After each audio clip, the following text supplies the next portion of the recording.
دنیا کے 9 جوہری ممالک کے 91.4 ارب ڈالر جوہری ہتھیاروں پر خرچ۔ اسرائیلی وزیر اعظم نے جنگی کابینہ تحلیل کر دی۔ روسی صدر ولادیمیر پوٹن کا شمالی کوریا کا دورہ۔ وائس آف امریکہ واشنگٹن سے اہم خبروں کے ساتھ عاصم علی رانا۔ پاکستان سمیت دنیا کے 9 جوہری ممالک نے 91 ارب 40 کروڑ ڈالر اپنی جوہری صلاحیتوں کو جدید بنانے اور ہتھیار بڑھانے کے لیے خرچ کیے ہیں۔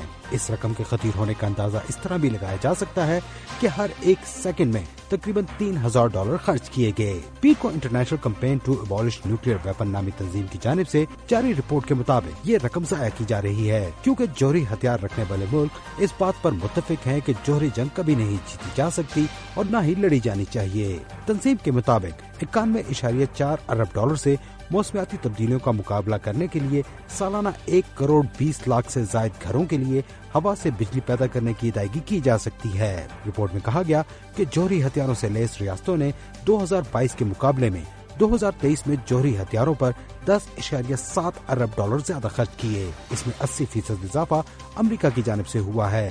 امریکہ نے 51.5 ارب ڈالر خرچ کیے، جو دیگر تمام جوہری ہتھیار رکھنے والے ممالک سے زیادہ ہیں۔ امریکہ کے بعد سب سے زیادہ رقم خرچ کرنے والا ملک چین تھا، جس نے 11.8 ارب ڈالر خرچ کیے، اور 8.3 ارب ڈالر کی تیسری سب سے بڑی رقم خرچ کرنے والا ملک روس ہے۔ برطانیہ کے اخراجات میں 17% اضافے کے ساتھ مسلسل دوسرے سال نمایاں اضافہ ہوا، جو اب 8.1 ارب ڈالر ہو گئے۔ 5 دیگر جوہری طاقتوں فرانس، بھارت، اسرائیل، پاکستان اور شمالی کوریا کی مشترکہ کل رقم گزشتہ سال 11.6 ارب ڈالر تھی۔ یہ وائس آف امریکہ واشنگٹن ہے۔ اسرائیلی وزیر اعظم بنیامین نتن یاہو نے غزہ جنگ سے متعلق تشکیل دی گئی جنگی کابینہ تحلیل کر دی ہے۔ غزہ جنگ کے آغاز پر نتن یاہو نے 6 ارکان پر مشتمل جنگی کابینہ تشکیل دی تھی، جس کے ایک رکن نے گزشتہ ہفتے کابینہ سے علیحدگی اختیار کر لی تھی۔ جنگی کابینہ کے رکن بینی گینٹس کی علیحدگی کے بعد توقع کی جا رہی تھی کہ وزیر اعظم کابینہ تحلیل کر دیں گے۔ خبر رساں ادارے رائٹرز کے مطابق نتن یاہو غزہ جنگ سے متعلق مشاورت اب چند وزیروں سے ہی کریں گے۔ روسی صدر ولادیمیر پوٹن 24 سال بعد آج سے شمالی کوریا کا 2 روزہ دورہ کریں گے۔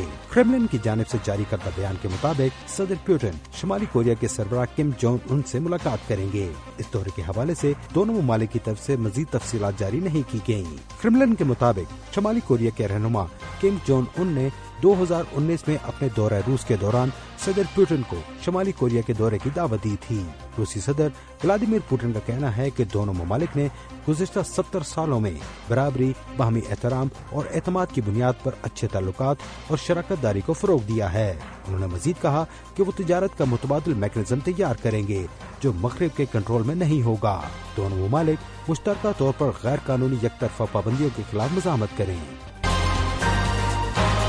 بحری جہاز سے رسنے والے تیل نے سنگاپور کے جنوب میں قائم سیاحتی جزیرے کی ساحلی پٹی کو سیاہ کر دیا ہے۔ سنگاپور کے حکام نے 1500 رضاکاروں کی مدد سے تیل کے رساؤ سے سیاحتی جزیرے سینٹوسا کے آلودہ ساحلوں کی صفائی کا کام شروع کر دیا ہے۔ حکام کے مطابق 3 روز قبل نیدرلینڈ کے جھنڈے والی ایک ڈریجنگ بوٹ سنگاپور کے ایک بڑے بحری آئل ٹینکر سے ٹکرا گئی تھی، جس کی وجہ سے آئل ٹینکر کے کارگو حصے میں دراڑ آ گئی۔ تیل سے بھرے آئل ٹینکر سے تقریباً نصف یعنی 400 ٹن تیل گزشتہ 3 دنوں میں بہتا ہوا سینٹوسا کے ساحل تک پہنچ گیا، جس کے باعث تا حد نگاہ سمندر کی سطح سیاہ ہو گئی ہے۔ یہ وائس آف امریکہ واشنگٹن ہے۔ شمالی چین میں شدید بارشوں کے نتیجے میں لینڈ سلائیڈنگ سے کم از کم 9 افراد ہلاک ہو گئے، کئی دیہات کی بجلی منقطع اور فصلیں تباہ ہو گئیں۔ ساحلی صوبے فوجیان کی ووپنگ کاؤنٹی میں موسلا دھار بارش کے باعث مٹی کے تودے گرنے سے 4 افراد ہلاک اور 2 لاپتہ ہو گئے۔ ہانگ کانگ کی سرحد سے متصل جنوبی گوانگ ڈونگ صوبے میں شدید سیلاب کی وجہ سے لینڈ سلائیڈنگ کے نتیجے میں میزو شہر میں کم از کم 5 افراد ہلاک ہو گئے۔ وائس آف امریکہ واشنگٹن کی اردو سروس سے خبروں کا یہ بلیٹن اب ختم ہوتا ہے۔ میں ہوں عاصم علی رانا اور ایڈیٹر تھی سارہ حسن۔